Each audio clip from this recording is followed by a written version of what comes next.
ายดีไม่ต้องค่อยไม่ต้องค่อยอ๋อการกำปั้นเสียงนอกการก่อตัวคนกระลุกมีมาจากบ้านทุกกลุ่มคนแบบนี้เนาะที่สถาบันการศึกษา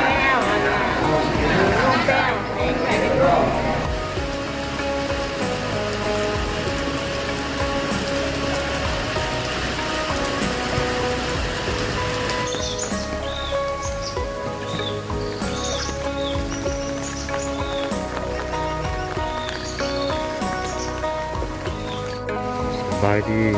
และสวัสดีพ่อแม่พี่น้องฟังเล่าวฟังไทยและต่างประเทศผมมีตอนรับเขาสู่ซองคำแพงในจำปามื้อนี้นี่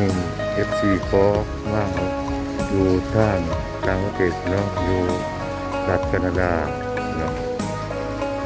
ขอมาคำแพงในจำปามาถ่าย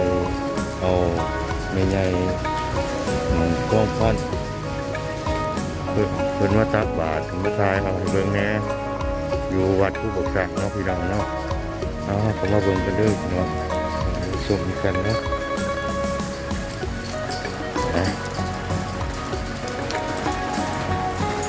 นะฝนตกพี่น้องเลยฝนตกแห้งเลยดิเดือดขึ้น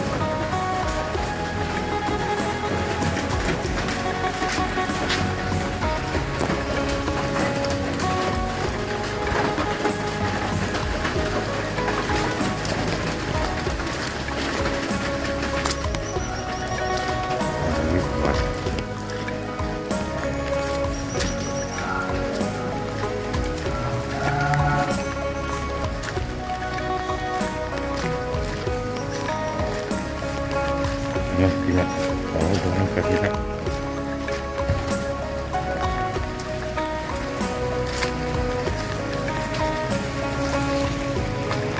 ธรรมตาเอตัปตนาเตตาตัตตาเอตาตุนาเอจารุเอติสิตาตาเอตาริเอมันเตระเทยาคามิธรรมตาสิโนวัตถุกิเตตุมาใจสุเทวะตะตะลามิชาเอยังภาภาภาติสัตตาติเอจังอุวาจนะนาโมยะระโตธรรมตาวันกัมโมญะปัสสะตาธรรมตาวันกัมโมญะปัสสะตาธรรมตาวันกัมโมพยาปัสสะตา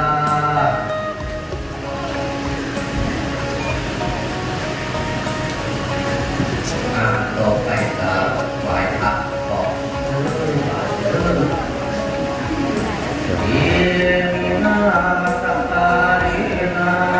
ตังบุคังอภิโภไสนามานาลังธัมมาสัมพุทโธภะคะวาโมทังภะคะวะตาวิวาทิเยอิมินาสัตตารินาตังธัมมังสัพพิโภไสนามาสวากขาโตภะคะวะตาธัมโมธัมมังนัมมัสสามิอิมินาสัตตารินาตังธัมมังสัพพิโภไสนามาสุปฏิปันโนภะคะวะโตสาวกสังโฆสังฆังนามามิ นะโมตัสสะภะคะวะโตอะระหะโตสัมมาสัมพุทธัสสะนะโมตัสสะภะคะวะโตตัสสะนะโมตัสสะภะคะวะโตอะระหะโตสัมมาสัมพุทธัสสะพุทธังภะคะสามิธัมมิโนรักนาตายันสรณีนาสัมปัญจาอัตถคาสมนาคตังพุทธาปัญญตังพุทโธสัพพัญญาจามาทุติยังปัญญเตอิสุรักนาตายันสรณีนาสัมปัญจาอัตถคาสมนาคตังพุทธาปัญญตังพุทโธสัพพัญญาจามาตติ วิสุวิสุลักนาภายันตรณีนาสัมมาปัญญาอัตตังตาอาอัตตังพุทธาปัญญาโมโหตัสสะญาจานะโมตัสสะภะคะวะโตอะระหะโตสัมมาสัมพุทธัสสะนะโมตัสสะภะคะวะโตอะระหะโตสัมมาสัมพุทธัสสะนะโมตัสสะภะคะวะโตอะระหะโตสัมมาสัมพุทธัสสะสาธุนะโมตัสสะภะคะวะโตอะระหะโตสัมมาสัมพุทธัสสะนะโมตัสสะภะคะวะโตอะระหะโตสัมมาสัมพุทธัสสะนะโมตัสสะภะคะวะโตอะระหะโตสัมมาสัมพุทธัสสะพุทธังสรณังคัจฉามิพุทธังสรณังคัจฉามิธัมมังสรณังคัจฉามิธัมมังสรณังคัจฉามิสังฆังสรณังคัจฉามิธัมมังสรณังคัจฉามิทุติยัมปิพุทธังสรณังคัจฉามิทุติยัมปิพุทธังสรณังคัจฉามิทุติยัมปิธัมมังสรณังคัจฉามิทุติยัมปิธัมมังสรณังคัจฉามิทุติยัมปิสังฆังสรณังคัจฉามิโดยน้อยตัวแก่เป็นยังสรณะที่เป็นพระเมาแสดงแก่พระรัตนตรัยที่จะทรงว่าเป็นสิทธิประโยชน์เยอะต่อไปเป็นศีลปานาติปาตาเวรมณีสิกขาปะทังสัมมาทิฏฐิมิปานาติปาตาเวรมณีสิกขาปะทังสัมมาทิฏฐิมิสิ่งข้อที่หนึ่งให้เว้นจากการขาดสัตว์ชีวิตนับสัตว์ตัวเราปัญญาในพระพุทธเจ้าสัพพินาทานาเวรมณีสิกขาปะทังสัมมาทิฏฐิมิสัพพินาทานาเวรมณีสิกขาปะทังสัมมาทิฏฐิมิข้อที่สองให้เว้นจากการลักทรัพย์ที่เขาผู้อื่นที่เจ้าของเป็นหมายการเมียผู้เป็นสาธารณเวรมณีสิกขาปะทังสัมมาทิฏฐิมิกาเมสุมิสาจาราเวรมณีสิกขาปะทังสัมมาทิฏฐิมิข้อที่สามให้เว้นจากการเข้าสู่เทศกาลผู้ไหวดวงเกินให้ลูกให้เมียให้คนอื่นที่เป็นที่ของเราแท้อันนี้ที่ขอตามแล้วก็ที่คือที่แท้ที่มีรสอะโมมาจาริยาเวรมณีสิกขาปะทังสัมมาทิฏฐิมิ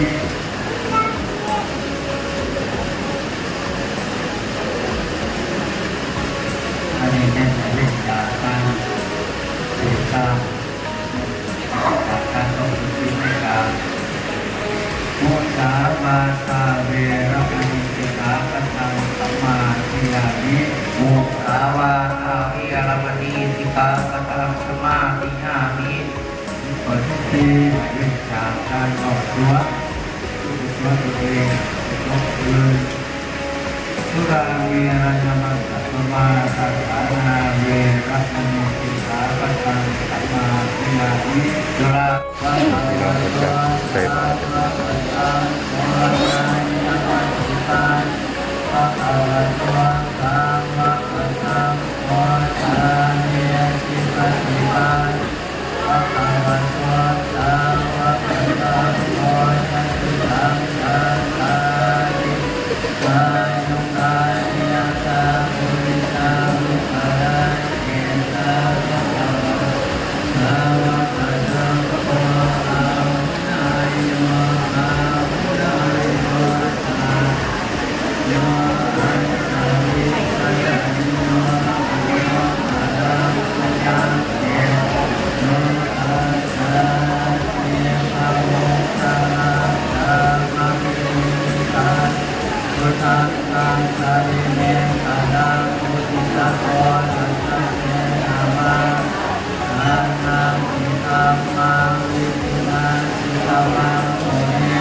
เรียนที่อยู่ตัวพระป่า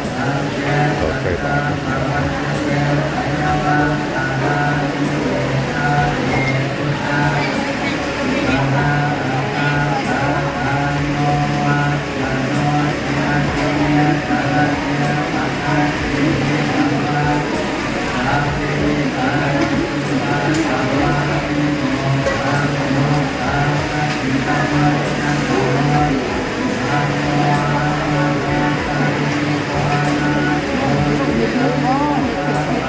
แมนแมน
พระธาตุที่อยู่ของเราเป็นวายนักบุญมา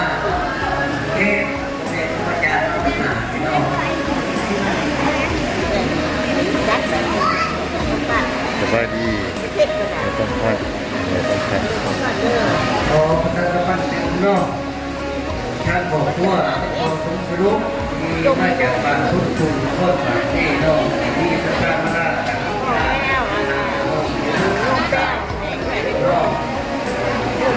รอดแล้วบอกแล้ว เป็นน้องตาน้องตาน้อง บอกแกพูด พวกครับจะมีพวกชุมพวกเด้อ นั่งงานแล้วก็ ทำหน้าพวกสอนเป็น ใส่ ที่ ยา น้อบ อง กเบิดแหละมันใจแหละ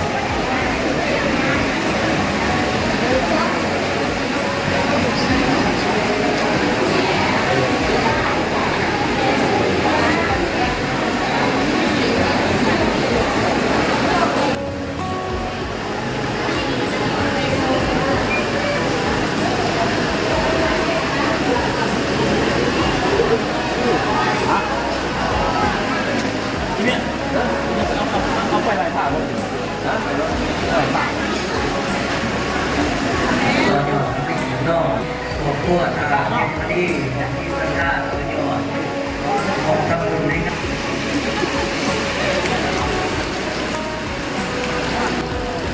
ครับเขาหูตะเกียบหวาน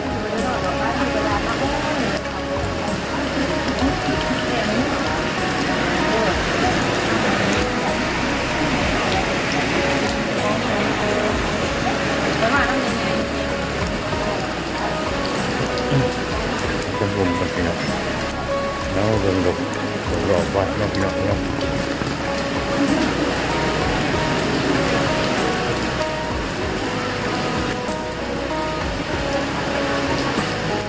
โต๊ะด้วยอีก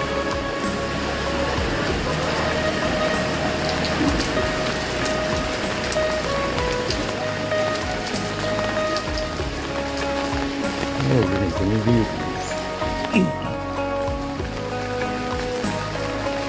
นะ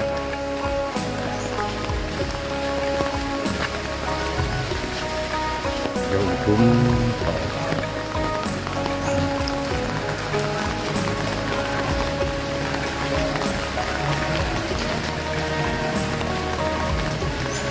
พวกเราก็วัดนักบินนะ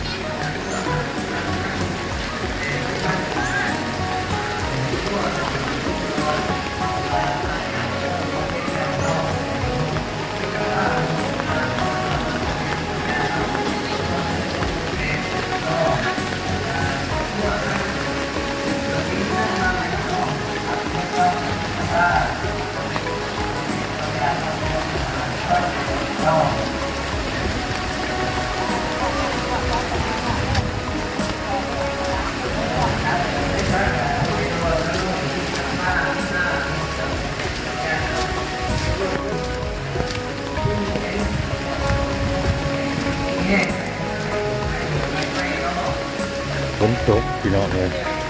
การขันหมตายด้วย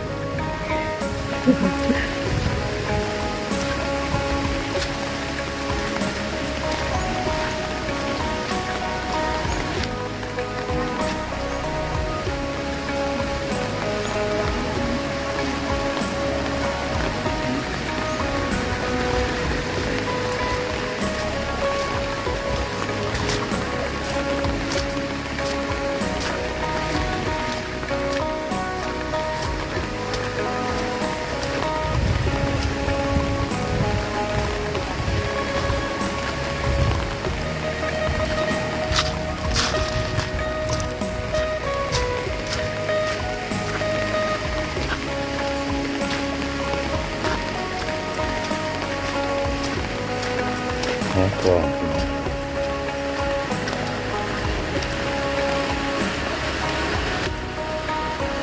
มีกุฏิปากหลองทรงดีแล้วกำลังเห็นทุกโลกในนั้นเองพี่น้อง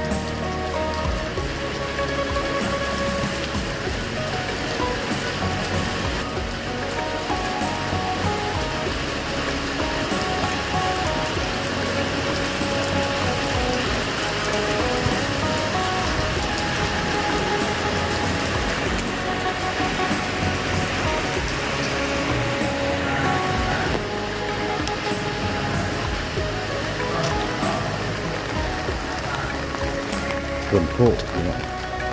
อยู่เพิ่นยังดี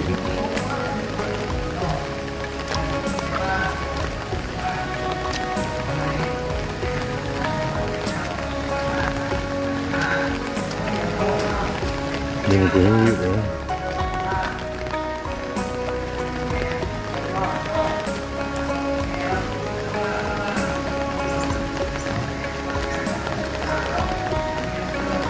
เกลือ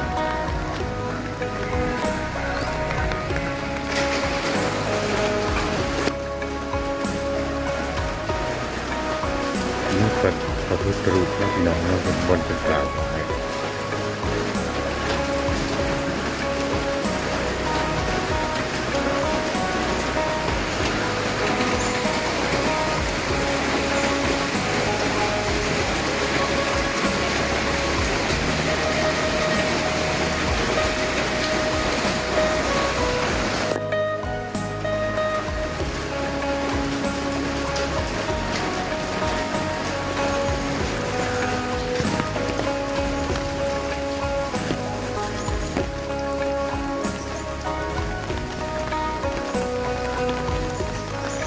เนี่ยทางนี้ทางลงเลยนะทางเขาว่าวัดทางออกเนาะออกเนาะออกไปเนาะนี่ทางเขามาเนี่ย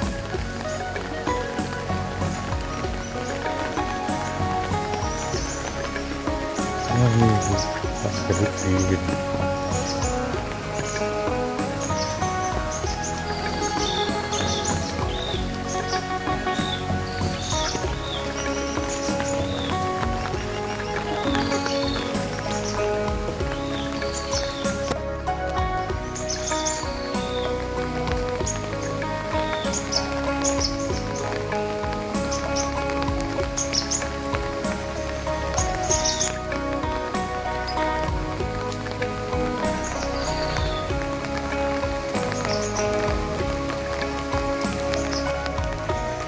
ยังไม่ห้ามลาตาพังตา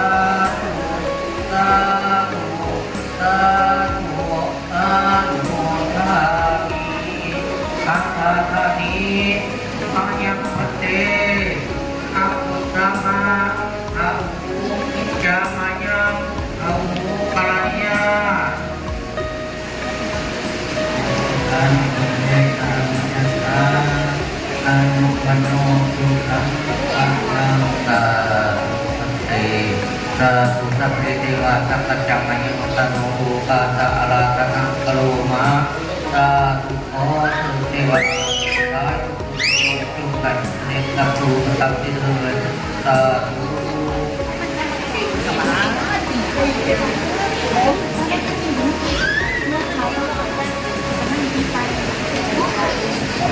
หรือว่าเด็กเด็กนอก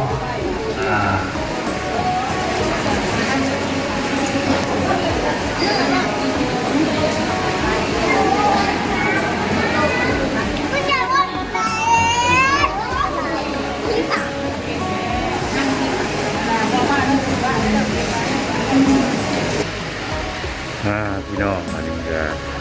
เป็นอันเสร็จสิ้นเนาะก็คลิปนี้ก็ถึงจะมีเรื่องพี่น้อง